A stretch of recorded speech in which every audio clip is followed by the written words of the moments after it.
तो हेलो बच्चों, स्टार्ट करते हैं हम आज। सबसे पहले हम लोग आज MCQ यानी प्रीवियस ईयर के जितने भी MCQ हैं मैथ के, हम उसी क्वेश्चन को डिस्कस करेंगे इसमें। और हम लोग जितने भी टाइप के क्वेश्चन एग्ज़ाम में आते हैं उन सभी टाइप के क्वेश्चन को इसमें बताएंगे, ठीक है। तो इसमें सबसे पहले हमारा क्वेश्चन जो है सिंप्लीफिकेशन का है। तो सिंप्लीफिकेशन में हम लोग सबसे पहले देखेंगे कि बोर्ड मास के नियम इसमें अप्लाई होगा।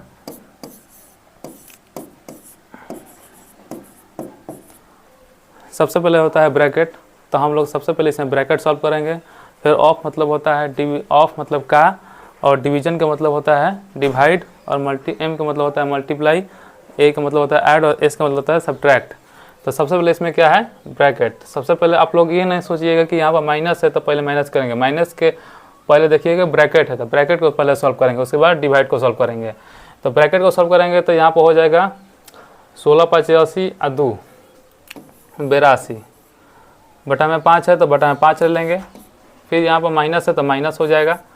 फिर हो जाएगा 12 में 15 से गुना करेंगे, तो यहाँ पर 12 में 15 से गुना करेंगे तो 180 हो जाएगा। 180 में एक ऐड कर देंगे तो 181 बटा में 5 हो जाएगा।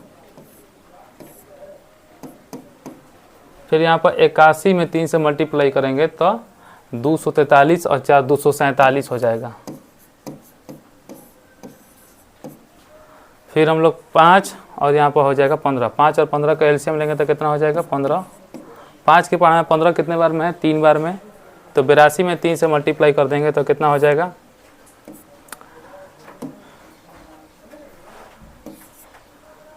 3 दूनी 6 और हो जाएगा 8 के 24 माइनस 181 डिवाइड 247 बाई 81 हो जाएगा। अब 246 में से 181 घटा देंगे तो हो जाएगा 246 में से 181 घटा देंगे हो जाएगा कितना हमारा 65 बटा में 15, और डिवाइड है तो यहाँ से मल्टीप्लाई करके नीचे वाला ऊपर हो जाएगा, ऊपर वाला नीचे हो जाएगा तो 247। यहाँ से हमारा कटाने का प्रोसेस आ जाएगा। तो सबसे पहले हम लोग क्या करेंगे, सबसे पहले हम लोग ये, तो यहाँ पर देखिए सबसे पहले हम इसको कटाएंगे। 13 का पहाड़ा से इसको 5 बार में ले जाएंगे, फिर 13 के पहाड़ा से इसको हम ले जाएंगे 13 कम 13 13 9 117 हो जाएगा। फिर यहाँ से 5 3 के पहाड़ा से इसको ले जाएंगे 5 बार में, फिर 3 के पहाड़ा से इसको ले जाएंगे 3 दूनी 6 3 7 21, और 5 से 5 कैंसिल हो जाएगा, यानी 27 बटा 19 को हम लोग लिख सकते हैं 1.8 बटा 19। तो इसका करेक्ट आंसर हो जाएगा ऑप्शन नंबर ए, इसका सही आंसर है। तो चलिए हम लोग दूसरा क्वेश्चन देखते हैं। इस टाइप का क्वेश्चन पुलिस और चोर वाला बहुत बार एग्जाम में आता है। तो सबसे पहले हम लोग क्वेश्चन को पढ़ लेते हैं। क्वेश्चन को पढ़ते हैं कि एक पुलिसकर्मी एक चोर का पीछा करता है, ठीक, जो उससे 630 मीटर दूर है। 630 मीटर दूर है। यदि वे क्रमशः 9.5 किलोमीटर प्रति घंटे और 6.5 किलोमीटर प्रति घंटे की चाल से दौड़ते हैं तो पुलिसकर्मी द्वारा पकड़े जाने से पहले चोर कितनी दूर तक तय करेगा, और यह किलोमीटर में बताना है, दशमलव के एक स्थान तक। सबसे पहले क्वेश्चन को हम लोग पढ़ लिए। अब यहाँ पर एक ही चीज़ बता देते हैं कि जब भी पुलिस और चोर का क्वेश्चन आएगा तो उसमें पुलिस जो है चोर को पकड़ेगा ही पकड़ेगा। तो यहाँ पर जो पुलिस का स्पीड होगा उस चोर के स्पीड से अधिक होगा तब पकड़ेगा। यानी यहाँ पर अगर मान के चलिए पुलिस है और यहाँ पर चोर है, यहाँ पर हो जाएगा आपका पुलिस और यहाँ पर हो जाएगा आपका चोर, और यहाँ पर पुलिस जो है चोर को पकड़ लेता है। तो कहने का मतलब है यहाँ से पुलिस और यहाँ से चोर का जो टाइम होगा वो क्या होगा, कांस्टेंट होगा, यानी समान लगेगा। तो यहाँ पर टाइम अगर कांस्टेंट है, जितना समय में यहाँ से यहाँ चोर गया होगा उतना ही समय में यहाँ से यहाँ पुलिस गया होगा। तो यहाँ पर टाइम जो है कांस्टेंट है, और जब टाइम कांस्टेंट है, जब टाइम कांस्टेंट है तो जो स्पीड का रेशियो होगा डिस्टेंस का भी रेशियो वही हो जाएगा। तो स्पीड का रेशियो हमारा यहाँ से हो जाता है 9.5 और चोर का हो जाएगा 6.5। सेम टू सेम यही डिस्टेंस का भी हो जाएगा 9.5 और 6.5। तो यहाँ से जो डिफरेंस आ रहा है कितना का आ रहा है,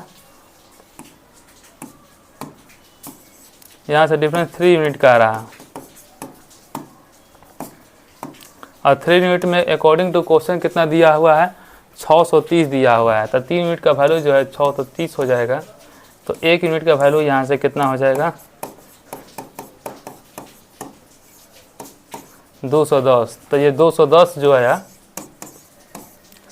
यह मीटर में आया है, क्योंकि क्वेश्चन में अकॉर्डिंग यह मीटर में दिया है। हमको पूछा है क्वेश्चन किलोमीटर में, तो इसको किलोमीटर में बदलने के लिए हम लोग 1000 से डिवाइड दे देते हैं। किसका डिस्टेंस पूछा है, चोर का पूछा है। तो चोर का जो डिस्टेंस है 6.5 है, तो इसमें 6.5 से मल्टीप्लाई कर देंगे। तो यहाँ से डेसिमल को हम हटाएंगे तो नीचे हो जाएगा 10, ये 0 से 0 कटेगा। 21 में 65 से गुना करेंगे, तो 21 में 65 से गुना करेंगे हम लोग, तो लगभग 1365 बटा में 1000 आएगा। तो कहने का मतलब है कि अगर हम डिवाइड देते हैं तो 1.365 हो जाएगा। और 1.365 को हम लोग लिख सकते हैं 1.4। तो इसका आंसर एक्यूरेट 1.4 हो जाएगा, इसका एक्यूरेट आंसर। तो इस टाइप के क्वेश्चन हम लोग इसी टाइप में बनाएंगे। सबसे पहले हम लोग देखेंगे कि पुलिस जो है चोर को पकड़ने में कितना समय लगा रहा है। तो टाइम यहाँ पर कांस्टेंट हो जाएगा। जब टाइम कांस्टेंट हो जाएगा तो जो स्पीड का रेशियो होगा वो डिस्टेंस का रेशियो हो जाएगा।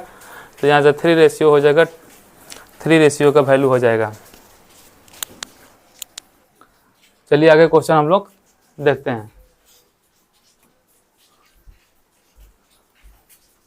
नेक्स्ट क्वेश्चन है हमारा टाइम एंड वर्क का। तो टाइम एंड वर्क में सबसे पहले हम लोग क्वेश्चन देखेंगे कि ए किसी काम को 36 दिनों में करता है, और जबकि बी इसे 48 दिनों में कर सकता है। बी ने 12 दिनों तक काम किया, करने के बाद काम छोड़ दिया, और शेष काम पूरा करने में ए कितने दिन लगाएगा। तो कहने का मतलब है कि सबसे पहले यहाँ ए का हम लोग 36 दिन ले लिए, बी का हम लोग 48 दिन ले लिए, और 36 और 48 का एलसीएम होता है 144। 36 के पहाड़ा से 4 बार में जाएगा, और 48 का पहाड़ा 3 बार पढ़ेंगे तो वह 144 आ जाता है।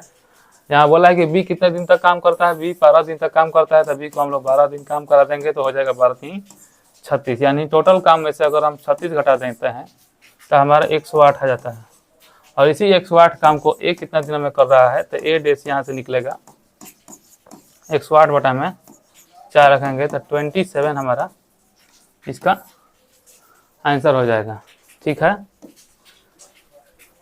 तो चलिए हम लोग नेक्स्ट क्वेश्चन पर चलते हैं।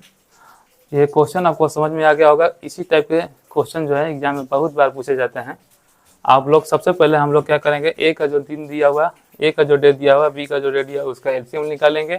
एलसीएम निकालने के बाद 36 के पहाड़ में 144 कितने बार में आता है, तो 4 बार में आता है। और 48 के पहाड़ में 144 कितने बार में आता है, तो 3 बार में आता है। फिर यहाँ पे एफिशिएंसी हमारा निकल गया। अब जितना भी क्वेश्चन बोलेगा कि बी ने इस काम को 12 दिन में कर रहा है, तो 12 दिन 12 3 36 हो जाएगा। टोटल काम में से बी का जो काम किया हुआ है वो हम घटा देंगे तो हमारा ए का निकल जाएगा कि ए कितने दिन तक कितना काम किया है, और उसके एफिशिएंसी से डिवाइड दे दिया जाएगा तो ए का टोटल डे निकल जाएगा कि ए टोटल 27 दिन तक काम किया है। तो चलिए हम लोग नेक्स्ट क्वेश्चन पर आगे बढ़ते हैं। अगला जो क्वेश्चन है ये प्रॉफिट एंड लॉस का क्वेश्चन है। और प्रॉफिट एंड लॉस का क्वेश्चन जो है बहुत ही इंपॉर्टेंट होता है, और एग्जाम में बार बार प्रॉफिट एंड लॉस का क्वेश्चन पूछे जाते हैं।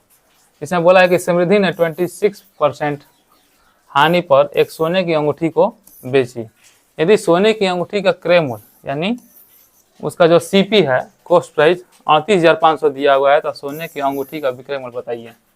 तो कहने का मतलब है कि जो सीपी होता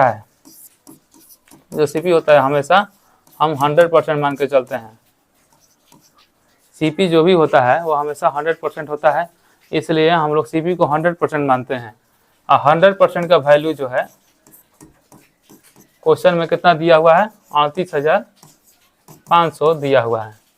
हमारा क्वेश्चन के अकॉर्डिंग क्या पूछा, समृद्धि ने 26% हानि पर उसे बेच दी। यानी 100 में से अगर 26 अगर हम सब्ट्रैक्ट कर देते हैं तो कितना आता है,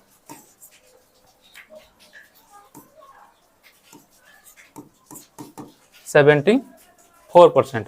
अब 74% का हमको वैल्यू निकालना है, तो 38,500 बटा में 100 गुने 74% अगर हम कर दें तो हमारा इसका एक्यूरेट आंसर निकल जाएगा। तो 0 से 0 कटेगा और 0 से 0 कटेगा, मल्टीप्लाई करते हैं तो यहाँ से 28,490 इसका एक्यूरेट आंसर आ जाएगा, अंगूठी का विक्रय मूल्य। तो जब भी इस टाइप का क्वेश्चन है तो हम लोग क्रय मूल्य को क्या मान लेंगे, क्रय मूल्य को हम लोग 100% मान लेंगे। और जब क्रय मूल्य को हम लोग 100% मानेंगे तो 100% का जो वैल्यू दिया है 38,500, और जितना हानि पूछेगा यानी 26% हानि पूछा है तो 100 में से इतना घटा देंगे 26%, 74% का वैल्यू हमको निकालना है। तो हम 0 से 0 कैंसिल हो जाएगा और जितना आएगा उसमें से मल्टीप्लाई करेंगे 28,490 इसका एक्यूरेट आंसर आ जाएगा। तो चलिए हम लोग नेक्स्ट क्वेश्चन पर आगे बढ़ते हैं। देखिए इस टाइप का क्वेश्चन जो है बहुत बार एग्जाम में पूछा जाता है, टाइम एंड डिस्टेंस का क्वेश्चन है रेलगाड़ी में। क्योंकि रेलगाड़ी यहाँ पर दिया हुआ है कि रेलगाड़ी का चाल जो है 108 किलोमीटर प्रति घंटा है, चाल से चल रही है, और 360 मीटर लंबी रेलगाड़ी 90 किलोमीटर प्रति घंटा की चाल से विपरीत दिशा में चल रही है। यानी जो दो रेलगाड़ी है और दोनों जब रेलगाड़ी विपरीत दिशा में चलेगी तो स्पीड जो है इसमें ऐड हो जाता है। और जब स्पीड ऐड हो जाएगा तो हमको पता है कि क्वेश्चन में पूछा है समय दिया हुआ है और दूसरी रेलगाड़ी की लंबाई पूछा है, तो हम जानते हैं कि समय बराबर क्या होता है, समय बराबर होता है दूरी बटा में चाल। समय बराबर होता है दूरी बटा में चाल। दूरी हम लोग कैसे निकालेंगे, एक रेलगाड़ी, दोनों रेलगाड़ी के जो डिस्टेंस है उसको हम लोग लंबाई है उसको ऐड कर देंगे। तो एक रेलगाड़ी का तो लंबाई दिया हुआ है 360 हो जाएगा हमारा, और दूसरी रेलगाड़ी की लंबाई हमको निकालना है तो उसको x मान लेंगे, तो ये x हो जाएगा, ऐड हो गया, टोटल हमारा डिस्टेंस निकल गया। और दोनों के स्पीड को हम लोग जोड़ देंगे तो 108 और प्लस 90, किलोमीटर में है तो इसको मीटर में बदलने के लिए 5/18 से गुना कर देते हैं। उसके बाद जो समय दिया है हमारा 12 सेकंड दिया है। अब कहने का मतलब है कि यहाँ से 18 का टेबल से 108 हमारा 6 बार में जाएगा और 18 का टेबल से 90 जो है 5 बार में जाएगा, 18 5 90, और 6 5 को जोड़ेंगे तो 11 हो जाएगा, 11 5 55, और 55 को 12 से गुना कर देंगे तो कितना हो जाएगा 660, और ये प्लस में है 360 उधर जाएगा तो माइनस में चला जाएगा, तो 660 माइनस 360 हो जाएगा 300, इसका आंसर हो जाएगा। तो चलिए हम लोग नेक्स्ट क्वेश्चन पर आगे बढ़ते हैं। यहाँ पर क्वेश्चन बोला है P और Q, एक क्वेश्चन जो बोला है इसमें P और Q एक दूसरे के क्या है, इनवर्सली प्रोपोर्शनल है। जब Q P के बराबर Q बराबर हो जाएगा 6, यहाँ पर बोला है कि Q बराबर हो जाएगा 6 और P बराबर हो जाएगा 10। अब P जब 15 के बराबर होता है, Q किसके बराबर होगा, तो इनवर्सली प्रोपोर्शनल का मतलब होता है कि P जो है इनवर्सली प्रोपोर्शनल है Q के। P का वैल्यू यहाँ पर दिया हुआ है 10 1 में, Q का वैल्यू दिया है 6। अब यहाँ पर बोला है कि यहाँ पर P का जो वैल्यू है 10 नहीं है, कितना है 15 है, 15 कर देते हैं तो ये आ जाएगा डिवाइड में, और 15 चल जाएगा मल्टीप्लाई में। तो 15 का पारा से कटेगा 4 बार में, यानी 1/4 आ जाएगा। Q का वैल्यू जो है हमारा यहाँ से कितना आ जाएगा 4 आंसर हो जाएगा। तो जब भी इनवर्सली प्रोपोर्शनल बोले तब P जो है इनवर्सली प्रोपोर्शनल हो जाएगा Q के, और एक होता है डायरेक्टली प्रोपोर्शनल बोलता है, तो डायरेक्टली प्रोपोर्शनल में हो जाता है P Q के। तो चलिए हम लोग नेक्स्ट क्वेश्चन पर चलते हैं, इसका आंसर हो जाएगा 4। चलिए क्वेश्चन जो है मिक्सचर एंड एलिगेशन का है, तो मिक्सचर एंड एलिगेशन का एक क्वेश्चन रहता है हर एक एग्जाम में, तो चलिए इसको भी हम लोग देख लेते हैं। दूध और पानी के 25 लीटर के एक मिश्रण में, जिसमें दूध और पानी का अनुपात 3:2 है, मिश्रण में कितने लीटर पानी मिलाया जाए ताकि परिणामी मिश्रण में 50% पानी हो जाए। देखिए इस क्वेश्चन को हम चाहेंगे तो बेसिक से बता सकते हैं, लेकिन हम बेसिक से नहीं बताएंगे क्योंकि बेसिक से बनाने में इसको में टाइम लग जाएगा, और जब एग्जाम में टाइम लगेगा तो एग्जाम क्लियर नहीं होता है। एग्जाम में बनाने के लिए कुछ अप्रोच चाहिए, ऐसा अप्रोच कि अगर दूसरे से अलग होना चाहिए तभी आपका सिलेक्शन होगा, नहीं तो आपका सिलेक्शन नहीं होगा। तो देखिए यहाँ पर क्वेश्चन बनाने का तरीका, 25% दिया हुआ है मिश्रण, और ये हो गया तो का मिल्क और वाटर, तो मिल्क और वाटर हो गया का रेशियो दिया 3:2। ठीक, अब यहाँ पर हमको बोला है पानी 50% हो जाए, यानी 50% अगर हम पानी लेते हैं, और शुरू में कितना पानी था हमारा 2, लिखेंगे 2, और टोटल 3 है तो 5 लीटर था हमारा मिश्रण, जिसमें 100% से अगर 100 से मल्टीप्लाई करते हैं तो यहाँ से 20 बार में कटेगा, यानी शुरू में भी 40% पानी था, और शुरू में हम लोग 40% पानी ले लेंगे। और जब पानी हम लोग मिला रहे हैं, यहाँ बोला है पानी मिलाया जाए, पानी मिलाएंगे तो उसमें कोई ना कुछ मिलाएंगे, सिर्फ पानी मिलाएंगे तो पानी उसमें 100% होगा, तो पानी को हम 100% ले लेते हैं। यहाँ से एलिगेशन लगा देंगे तो 100 में से 50 जाएगा तो 50 होगा, और 50 में से 40 जाएगा तो हो जाएगा 10, 0 से 0 कटेगा। 5 यूनिट का वैल्यू यहाँ पर 25 दिया है, यानी 5 से मल्टीप्लाई किया है, इधर भी 1 में 5 से मल्टीप्लाई कर देंगे तो हमारा इसका 5 लीटर एक्यूरेट आंसर आ जाएगा। तो इसका आंसर 5 हो जाएगा।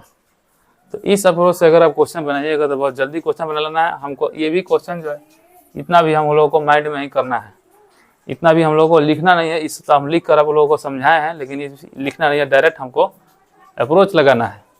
तो चलिए हम लोग आगे क्वेश्चन की ओर बढ़ते हैं।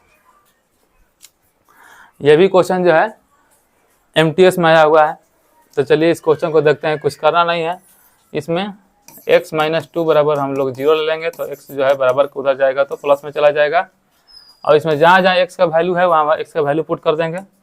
तो यहाँ पर 2 है x² plus 12k x minus 25k, यहाँ पर 2 x का वैल्यू 2 है तो यहाँ पर 2 का स्क्वायर करेंगे तो हो जाएगा 4, 12, x का वैल्यू यहाँ पर है 2 तो 2 रख देंगे इंटू k माइनस 25k बराबर 0।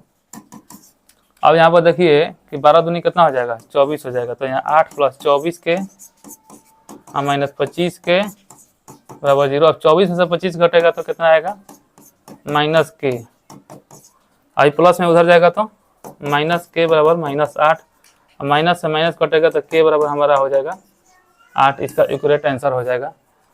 तो इस टाइप का क्वेश्चन को बनाने के लिए इस टाइप का अप्रोच सबसे बढ़िया है।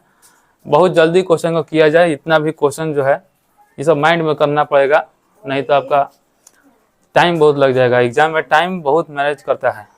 तो चलिए नेक्स्ट क्वेश्चन पर आगे बढ़ते हैं। देखिए अगला क्वेश्चन जो है हमारा फिर प्रॉफिट एंड लॉस का क्वेश्चन है। तो इसमें क्वेश्चन में हम लोग यही देखते हैं कि एक जो है शोभा ने आवासीय क्षेत्र, इतना बड़ा क्वेश्चन देखकर तो पहले आप घबराइए मत, ये इतना बड़ा क्वेश्चन है। यहाँ से आप 6 उठाइए और यहाँ पर बोल दिया है कि 20% प्रॉफिट, तो 20 में 100 में 20 जोड़ देंगे तो 120 हो जाएगा। तो आप सिर्फ 12 लीजिए, 0 का झंझट हटा दीजिए, और उसके बाद 10% लॉस बोला है, हानि बोला है, तो सिर्फ 9 लीजिए। ठीक, 6 में 9 से गुना करेंगे तो 54, और 54 में 12 से गुना करेंगे तो 648 आपका यहीं से आंसर निकल जाएगा। तो ज़्यादा आप झोल झाल के चक्कर में मत पड़िए, क्योंकि झोल झाल के फेरे में फंस के बहुत सारा लड़का का ज़िंदगी बर्बाद हो गया। समझ में आया? हम भी कभी झोल झाल में फंसे थे, लेकिन अब इसीलिए इस सब के फेरे में नहीं पड़ते हैं। सिर्फ और सिर्फ अपने लक्ष्य पर ध्यान दीजिए। इसी पर हमको एक शायरी याद आ गया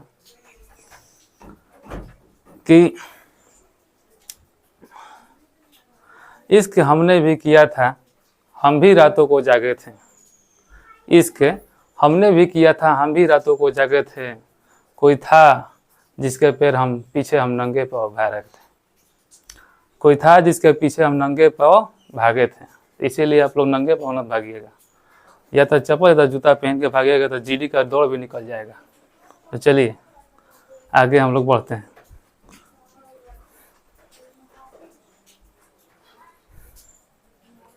अगला क्वेश्चन जो है, ये भी क्वेश्चन जो है आपका प्रॉफिट एंड लॉस का है।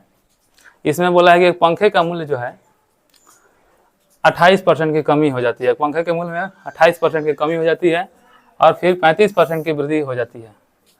यदि परिणामी मूल्य 1215 रुपया है तो पंखे का मूल मूल्य बताइए। मूल मूल्य का मतलब होता है उसका एक्यूरेट जो एक्चुअल उसका प्राइस है वो पूछा है। तो हम लोग क्या करेंगे, एक्स जो है हमारा एक्चुअल प्राइस को हम एक्स मान लेंगे। 28% की कमी कर रहा है तो 72% इंटू 35% की वृद्धि बोला तो 135%, 1215 हो जाएगा। परसेंट हटाएंगे नीचे हो जाएगा 100, यहाँ से परसेंट हटाएंगे नीचे हो जाएगा 100। कटाने का जहाँ तक बात है तो यहाँ से कटा सकते हैं। 5 दूनी 10, 5 7 35, 5 दूनी 10, 5 चौका 20, 5 3 15। फिर यहाँ से कटेगा 3 से कटाइए, 3 9 27, 3 से कटे 3 8 24, 3 कम 3, और यहाँ से कटा दीजिए 9 8 72, 9 9 81, आई 9 से कटेगा 9 बार में, यानी 1000 यहाँ से आएगा 10,000, अब बटा में ये 8 हो जाएगा, कटेगा यहाँ से तो आपका 1250 इसका एक्यूरेट आंसर हो जाएगा। तो चलिए हम लोग आगे नेक्स्ट की ओर क्वेश्चन बढ़ते हैं। इस टाइप का क्वेश्चन जो है प्रैक्टिस कीजिएगा तभी आपसे बनेगा, क्योंकि कैलकुलेशन बहुत मायने करता है एग्जाम में। क्योंकि आपको बनाने आता है लेकिन आपका कैलकुलेशन अगर वीक है तो फिर कैलकुलेशन आप 15-20 मिनट रोज कीजिए। अगर कैलकुलेशन अगर रोज कीजिएगा तो कैलकुलेशन आपका बहुत अच्छा हो जाएगा। तो चलिए आगे बढ़ते हैं। तो यहाँ से हमारा क्वेश्चन ख़त्म होता है। 10 क्वेश्चन का सीरीज है। इन्हीं 10 क्वेश्चन में आप लोग जितने भी हो सके अपना कॉपी पेन लेकर बैठिए और क्वेश्चन को बनाइए। क्वेश्चन पहले देखिएगा नहीं, पहले आप क्वेश्चन बना लीजिएगा। अगर आपको क्वेश्चन नहीं बनता है तब आप क्वेश्चन का वीडियो सोल्यूशन देखिए। तो क्वेश्चन को ज़्यादा से ज़्यादा शेयर कीजिए, अच्छा लगे तो कमेंट कीजिए, लाइक कीजिए, क्योंकि आप ही का प्यार जो है हम लोगों को मोटिवेट करता है वीडियो को लाने में, और हम लोग ज़्यादा से ज़्यादा वीडियो बनाएं इसके लिए हमको मोटिवेट कीजिए। चलिए, गुड बाय।